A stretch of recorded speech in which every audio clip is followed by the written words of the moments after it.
ಈಗಾಗಲೇ ನಾವು ಇರುವಂತ ಸ್ಥಳ ಯಾವುದು ಅಂತ ಹೇಳಿದ್ರೆ ಹಾವೇರಿ ಜಿಲ್ಲೆಯ ಹಾನಗಲ್ ತಾಲೂಕಿನ ಯಳವಟ್ಟಿ ಗ್ರಾಮದಲ್ಲಿದ್ದೇವೆ. ಅಂದ್ರೆ ಯಳವಟ್ಟಿ ಗ್ರಾಮದ ಒಳಗಡೆ, ಊರಿನ ಒಳಗಡೆ ಒಂದು ರೋಡ್ ಹೋಗಿದೆ. ಆ ರೋಡು ಬೊಮ್ಮನಹಳ್ಳಿ ಗ್ರಾಮಕ್ಕೆ ಹೋಗುತ್ತೆ. ಹಾಗೆ ಅಲ್ಲೊಂದು ಕೆರೆ ಏರಿ ಮೇಲೆ ರಸ್ತೆ ಹೋಗಿದೆ. ಕೆರೆ ಏರಿ ರಸ್ತೆ ಮುಗಿದ ತಕ್ಷಣನೇ ಮತ್ತೊಂದು ರಸ್ತೆ ಕೂಡುವಂತ ರಸ್ತೆಯನ್ನ ಇಲ್ಲಿ ಹೊಸದಾಗಿ ಒಂದು ರಸ್ತೆ ನಿರ್ಮಾಣ ಮಾಡಲಾಗಿತ್ತು. ನೀವಾಗಲೇ ದೃಶ್ಯಾವಳಿಯಲ್ಲಿ ನೋಡ್ತಾ ಇರ್ಬೋದು, ಸಂಪೂರ್ಣವಾಗಿ ಹಾಳಾಗಿದೆ ರೋಡು. ಇಲ್ಲಿಯೇ ಗ್ರಾಮಸ್ಥರ ಆರೋಪ, ಕಳಪೆ ರೋಡನ್ನು ಮಾಡಿದ್ದಾರೆ, ಯಾವುದೇ ಗುಣಮಟ್ಟದ ರೋಡನ್ನು ಮಾಡಿಲ್ಲ, ಪೂರ ರೋಡನ್ನು ಬಹಳ ಕಳಪೆ ಮಾಡಿದ್ದಾರೆ ಅಂತ ಹೇಳ್ತಾರೆ.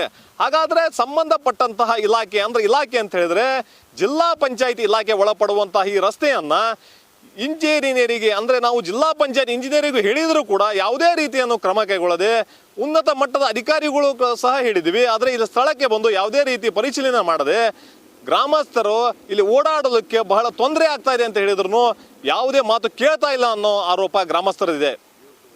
ಈಗ ಇಲ್ಲಿ ಜಿಲ್ಲಾ ಪಂಚಾಯಿತಿ ಅವರಿಗೆ ಒಳಪಡುವಂತ ಈ ರಸ್ತೆಯನ್ನ ಸ್ಥಳೀಯರು ಹೋಗಿ ಸಂಬಂಧಪಟ್ಟಂತ ಇಂಜಿನಿಯರಿಗೆ ಮತ್ತು ಉನ್ನತ ಅಧಿಕಾರಿಗಳಿಗೆ ನಮಗೆ ಓಡಾಡಲಿಕ್ಕೆ ತೊಂದರೆ ಆಗ್ತಾ ಇದೆ, ಕೆಲವು ತಿಂಗಳ ಹಿಂದೆ ಈ ರಸ್ತೆಯನ್ನು ಮಾಡಿದ್ದಾರೆ, ಅದರ ಸಂಪೂರ್ಣ ಕಳಪೆಯಾಗಿದೆ.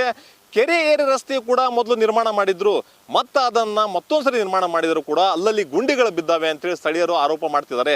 ಹಾಗಾದ್ರೆ ಈ ಸಂಬಂಧಪಟ್ಟಂತಹ ಅಧಿಕಾರಿಗಳು ಸ್ಥಳಕ್ಕೆ ಬಂದು ಸಂಬಂಧಪಟ್ಟಂತಹ ಗುತ್ತಿಗೆದಾರರ ಮೇಲೆ ಯಾಕೆ ಕಠಿಣ ಕ್ರಮ ಕೈಗೊಳ್ತಿಲ್ಲ ಎಂಬ ಪ್ರಶ್ನೆ ಇಲ್ಲಿ ಸಾರ್ವಜನಿಕರಿಗೆ ಕಾಡ್ತಾ ಇದೆ. ಹಾಗಾದ್ರೆ ನಮ್ಮ ಜೊತೆ ಇಲ್ಲಿ ಸಾರ್ವಜನಿಕರಿದ್ದಾರೆ, ಅವರನ್ನ ನಾವು ಮಾತಾಡ್ಸೋಣ.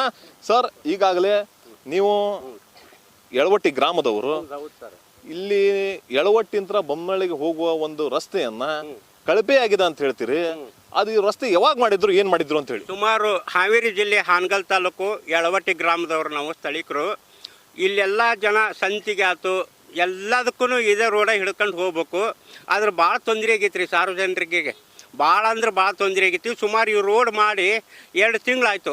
2 ತಿಂಗಳಾದರೂ ಡೂಪ್ಲಿಕೇಟ್ ರೋಡ್ ಆಗಿಬಿಟ್ಟತ್ರಿ. ಎಲ್ಲಿ ಬೇಕಾದಲ್ಲಿ ತೆಗ್ ಬಿದ್ದಾವ್ರಿ, ಬೈಕ್ ಹೋಗಂಗಿಲ್ಲ, ಬೈಕ್ ತೊಗೊಂಡು ಹೋಗೋದಾಗ ಕಷ್ಟ ಐತ್ರಿ. ಮೊದಲ ಕೆರೀರಿ ಮ್ಯಾಲಂತೂ ಸಿಕ್ಕಾಪಟ್ಟೆ ತೆಗ್ ಬಿದ್ದಾವು, ಅದನ್ನ ಯಾರು ಗಮನಿಸ್ತಾ ಇಲ್ಲ ಅಧಿಕಾರಿಗಳು.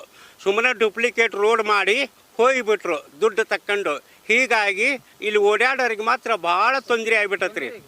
ಇಲ್ಲಿ ಕೆರೆ ರಸ್ತೆನು ಇದೇ ಏರಿಯಾ ಮೇಲೆ ಇದೇ ಟೈಪ್ ಆಗಿತ್ತು, ಅದು ಕೂಡ 2 ಸರಿ ಮಾಡಿದ್ದಾರೆ, ಆದ್ರೂ ಗುಂಡಿಗಳು ಬಿದ್ದಾವ ಅಂತ ಹೇಳ್ತಾರೆ. ಏನ್ ಹೇಳ್ತೀರಾ ಸರ್ ಇದಕ್ಕೆ?